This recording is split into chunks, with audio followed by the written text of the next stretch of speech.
Hello, guys and gals, me Mudhar, and according to the title, yes, I have in fact downloaded the TSA no-fly checklist, ladies and gentlemen.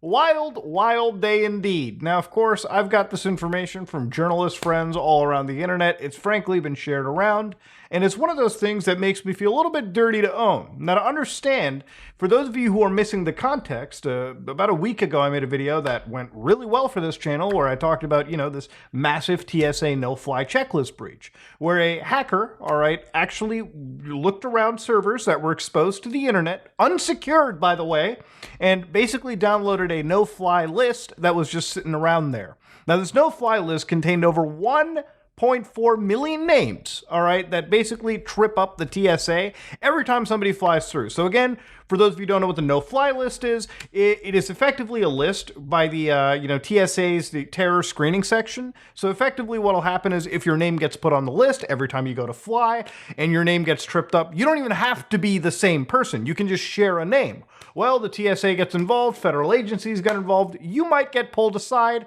and have your rectum resized, just to make sure you're not a totally bad person. So anyways, this hacker leaked this information, and it basically was shared around. The TSA acknowledged it, and they're investigating it alongside the entire US government.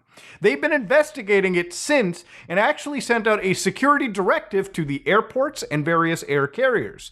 The actual person involved in this, the company, was Commute Air, who had an unsecured server with this list sitting on it. So of course, the TSA went into it and said, the security directive reinforces existing requirements on handling sensitive security information and personally identifiable information. So what's really important in this is not necessarily the no-fly list, it's the fact that your personal information, your very private personal information, is just floating around on servers willy-nilly. Now, of course, this isn't the first time this has actually even happened. For anybody that's actually looked into this beforehand, I was recently absolutely shocked to discover that in 2021, a security researcher by the name of Vladimir Dyachenko actually found that this watch list existed with 1.9 million records just sitting around on search engines waiting to be found. And of course, the information involved was really, really deep. We're talking first, last names, citizenship wasn't mentioned, your gender, obviously date of birth, month, so obviously May, and then of course the watch list ID, passport ID, date of birth, day, year, on and so forth. So this is very, very detailed information, and you probably don't want it floating around. So of course, ladies and gentlemen, I found the actual piece right over here, and it's sitting inside my computer as we speak. Now, these two databases, the CSV files, the no-fly and selectd, are two files that exist containing this no-fly list that was shared around 2 weeks ago. So of course, what is the difference? The no-fly list is the no-fly list. The selectd list is a list for the secondary security screening selection. So again, if you're ever booking or boarding or something and your pass has this on it, SSSS, that means you better get ready to take off all your clothes, because passengers who have been selected for secondary screenings will have the letter SSS or *S*, all capitals, printed on their boarding passes as a signal for the need for a thorough search at security checkpoints. Quadruple S passengers, it's like winning the ultimate prize. It's like S rank? Hell nah, dude, I'm such a bad guy. I've got a quadra S rank.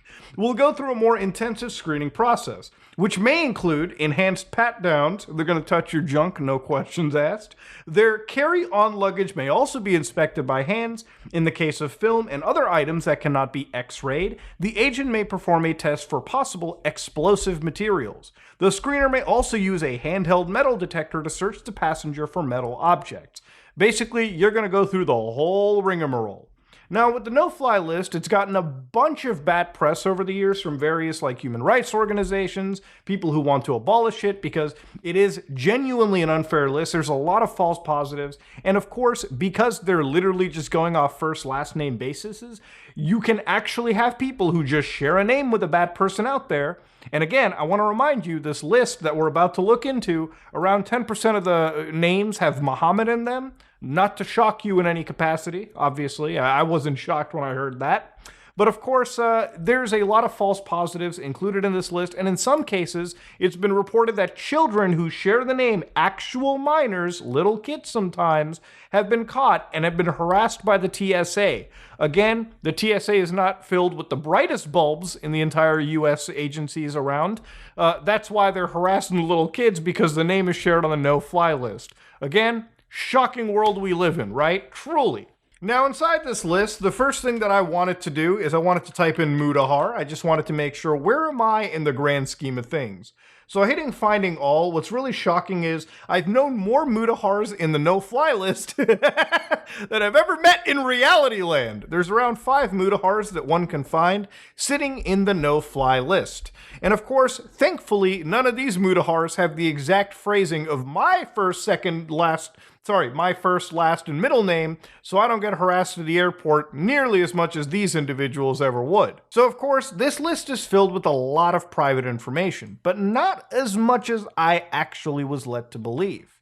See, according to this list, you've got effectively your ID in the database, the cleared, your last name, first name, and then of course, the more you scroll over here, you can see that they've got entries for the middle name, the type, date of birth, place of birth, citizenship, passport ID numbers, and miscellaneous identifiers in the list. Now, of course, in a lot of cases, some of the most important information is absolutely not there at all in this list.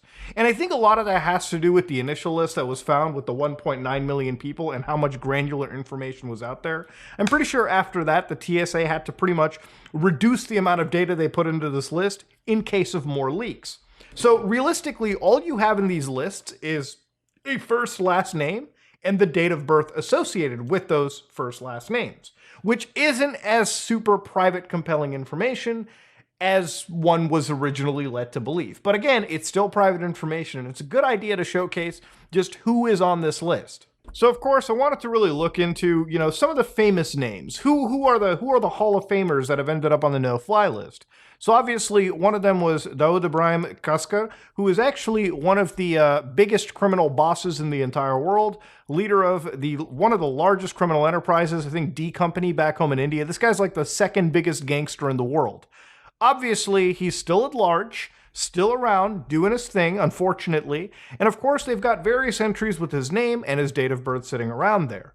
Now, of course, this person has absolutely been sanctioned by Interpol, the FBI, you name it. They're an international criminal, and it's no surprise that they show up in the actual no-fly list. You got Joaquin Guzman Loera, who, of course, you can verify with their date of birth. And this person is, of course, as you know, the former leader of the Sinaloa drug cartel in Mexico. So this guy used to be the head honcho until they ended up getting busted years ago, extradited to the United States, where they are serving the rest of their life in federal supermax. So I think they're actually at 80x Florence, which means this guy's entire life is sensory deprivation and living in like some coffin until the guy actually expires. It is probably one of the worst ways to go, but I don't feel any sympathy. This guy's an actual sick, disgusting, demented freak, and he deserves to be put up in some of the worst conditions you could imagine. I have no sympathy there. But of course, what's rather interesting was the name Hirose Kenichi. So if you don't know what this name is, you may have to look into what is known as the sarin gas attacks in Japan. Hirose Kenichi was an outstanding student in his early years, admitted to Waseda University and choosing applied physics. So of course, he joined the Om Shinrikyo cult, which is a Japanese doomsday death cult, where effectively this was one of the higher ranking members, and they were known for, again, the Tokyo subway sarin gas attacks, which again, ladies and gentlemen, was a pretty tragic thing that happened. But what is really interesting is they were actually executed a year before this list was leaked. Remember, this list is like from 2019. This person was executed in 2018 in Tokyo, Japan. So of course, the TSA no-fly list, if this is to be believed, from 2019 still actually has entries for users that are dead. I don't think they go through the actual efforts of updating this as much as you think, but you can imagine the kind of names that get put onto this. If you've done anything substantial in the world, even if you're not from the United States and you're just an international criminal, they're going to drop you into this list anyways, all right? Especially if you're a big figure like it. But also, there's a lot of individuals on this list that may be connected or may be misidentified as actual individuals in criminal operations. That's why they get put into these lists. Obviously, other users like Victor Bout, why am I saying users? Other individuals like Victor Bout, the former, I guess you could say, the merchant of death, one of the biggest arms dealers in the world. They were actually, exchanged with Russia recently in a prisoner exchange program. Yeah, that person and all their aliases are on this list. Obviously, the TSA no-fly list, when you do go touching into any airline and your name trips anybody on this list, you will be pulled aside.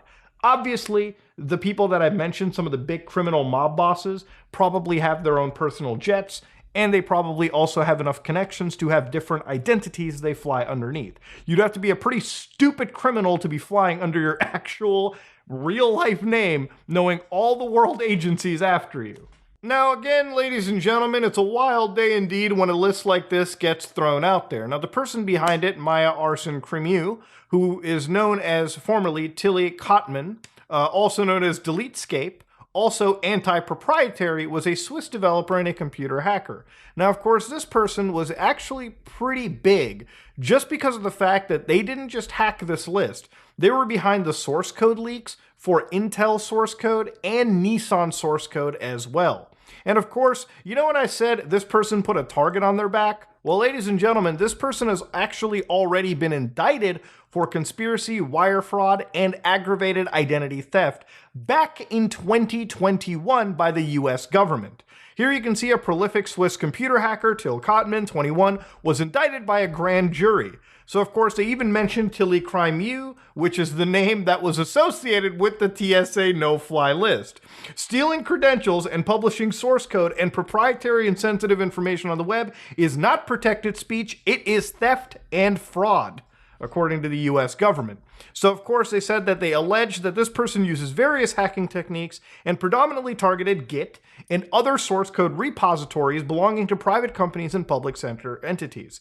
Kotman cloned the source code, files, and other confidential proprietary info, which at times included hard-coded administrative credentials, access keys, and other means of further system or network access. Conspiracy to commit computer fraud and abuse is punishable by up to 5 years in prison. Wire fraud and conspiracy to commit wire fraud are punishable by up to 20 years in prison. Now, of course, where painting a target on your back really comes into effect here is now that you're leaking, the TSA no-fly list, anything from the terrorist screening databases, this might actually piss the US off even more. Look, they're already mad at you for, what you're doing already. They've already indicted you. Publishing anything from their private government databases or what's supposed to be private is actually sticking the knife in and spinning it around like a goddamn Beyblade. Not exactly a government that I would like to play around with, especially the US, which proves that Maya Arsen-Crimieux, she definitely has some crazy cojones playing around with this shit. I definitely wouldn't be doing it. I'm too ethnically challenged to play around with the USA's TSA network. I'm not going to do with it, nor should I ever recommend you do it either. I think this whole story was rather interesting to me because it's wild to see lists like this, which are usually believed to be super private, which at the end of the day, they're not really as private as I initially thought. Because from what I understand, the TSA list has to be shared to various airlines and, aeronautical agencies around because of how many people are traveling day in and day out. So I believe the list that we're looking at, which is first, last names, and date of birth, is about as stripped down as you can get while being actually functionable. So again, this list gets sent out to all agencies around, and of course, it's really up to those agencies to make sure that how they're storing their data is secure enough. Unfortunately, in this case, it seems like it wasn't the US government's fault, it was the fault of whoever they trusted to store this information. And I assume the TSA, the FBI, and every agency in the US is going to really clamp down and make sure this doesn't happen again. It's a wild thing to witness, and honestly, it's a crazy story to even wrap your head around. How secretive lists like this end up just getting sent out in the wildest ways imaginable. This was accessible from an unsecured server. That's all it took. This wasn't some Hollywood-level hacking. This wasn't crazy stuff like that. This was just sitting out there. And of course, ladies and gentlemen, this brings us to the end of the update. I'm going to get rid of this list because I feel like there is... That's a weird red laser. But anyways, ladies and gentlemen, if you like what you saw, please like, comment, and subscribe. Dislike it if you dislike it. I am out.